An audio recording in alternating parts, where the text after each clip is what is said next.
You're listening to Short History Shorts audio, where history speaks louder than images. In the turbulent final decades of the Roman Republic, politics was no longer confined to the Senate chamber, the courts, or the rostra. It spilled into the streets quite literally, and few figures embodied this dangerous fusion of political ambition, populist manipulation, and organized urban violence more vividly than Publius Clodius Pulcher. Born into one of Rome's most illustrious patrician families, the Claudii Pulchri, Clodius seemed destined for a traditional elite career. Yet from early on, his life was marked by scandal, bold defiance of norms, and an uncanny ability to weaponize Rome's urban populace. His story is one of calculated transformation, shifting allegiances, and an almost theatrical embrace of street politics that reshaped the city's daily life and pushed the Republic closer to chaos.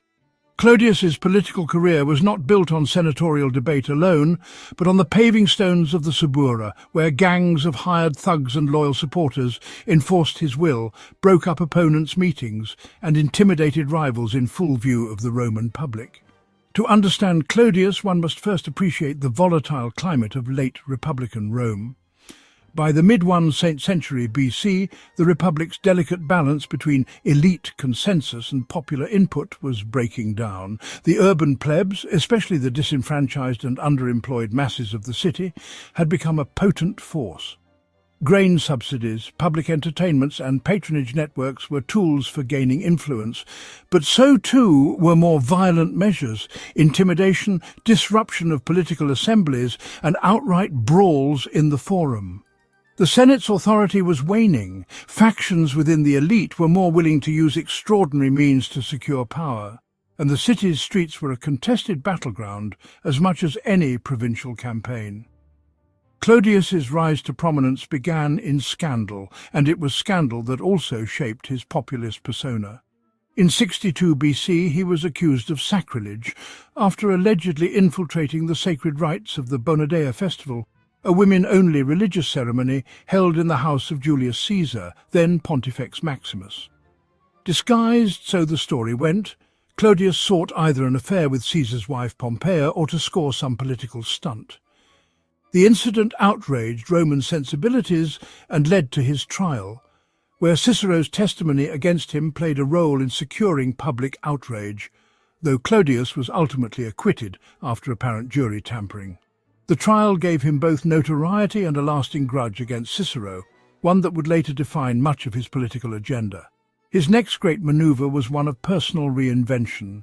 In 59 BC, Clodius arranged for his adoption into a plebeian family, allowing him to run for the office of tribune of the plebs, a magistracy reserved for non-patricians.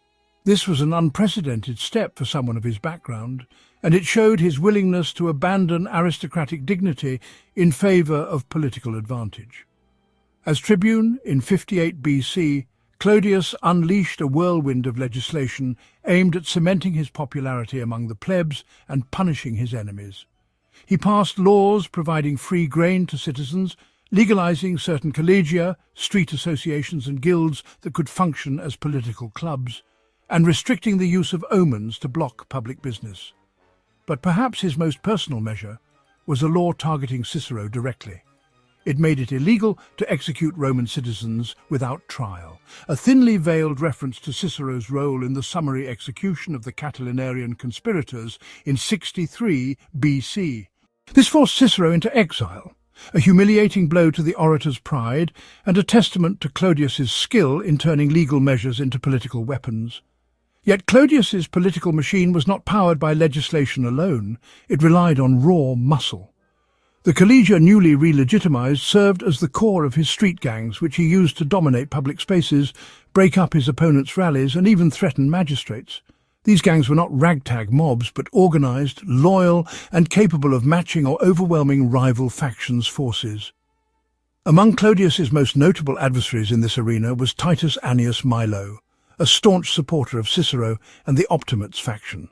Milo also commanded his own armed followers, and their clashes with Clodius's men turned the streets of Rome into war zones. Public meetings were disrupted with clubs and stones, the forum became a battleground, and even temples and public buildings were not immune to the violence.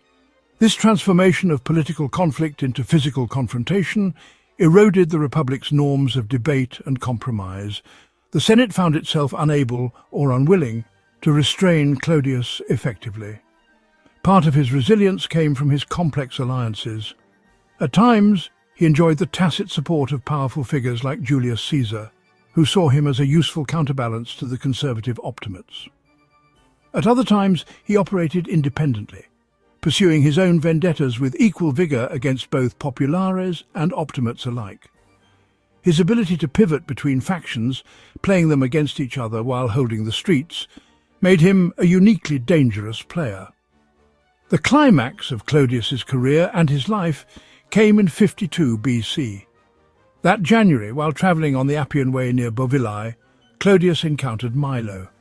The meeting quickly escalated into a violent confrontation between their entourages. In the melee, Clodius was wounded and taken to a nearby inn. Milo's men, perhaps acting without direct orders or perhaps seizing the moment, dragged Clodius out and finished him off. His body was brought back to Rome, where his supporters turned his funeral into a political explosion. The mob carried his corpse into the Senate house, set it alight, and the flames destroyed the building. Rome descended into further chaos, prompting the Senate to call in Pompey as sole consul to restore order, a measure that underscored just how destabilizing Clodius's career had been. In death, as in life, Clodius symbolized the Republic's unraveling. He had demonstrated that control of the streets could rival control of the Senate, that personal vendettas could drive legislation, and that the urban plebs could be mobilized as both a political base and a weapon. His career blurred the line between politician and gang leader, between legitimate populism and outright thuggery. While some admired his boldness in challenging entrenched elites, many saw in Clodius the harbinger of a republic no longer governed by laws and tradition, but by force and spectacle. The Rome he left behind was one where violence as a political tool was no longer exceptional, but expected, paving the way for the civil wars to come. In the end, Clodius's story is not just that of a single man, but of a political system collapsing under the weight of its own contradictions, where the res publica became the res privata of those who could seize it, and the roar of the mob replaced the measured debate of the Senate. His life stands as both a warning and a vivid illustration of how quickly political norms can dissolve when ambition is matched with the will and the muscle to enforce it.